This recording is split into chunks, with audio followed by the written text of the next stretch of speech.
Welcome to our channel. If you want to delete your Uber Eats account, follow these simple steps to permanently close your account. Step 1. Understand that Uber Eats accounts are connected to your main Uber account, so deleting Uber Eats may affect your Uber ride-sharing account. Step 2. Open the Uber Eats app or go to ubereats.com and log in to your account. Step 3. Tap on your profile icon and select Settings from the menu options. Step 4. Scroll down and look for Privacy Settings or Account section. Step 5. Select Delete Account or Request Account Deletion at the bottom of the privacy settings.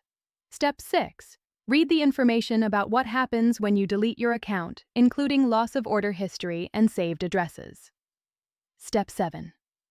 Uber Eats will ask you to provide a reason for deleting your account. Select the appropriate reason from the drop-down menu. Step 8. Enter your password to verify your identity and confirm that you want to permanently delete your account. Step 9. Click the Final Confirmation button.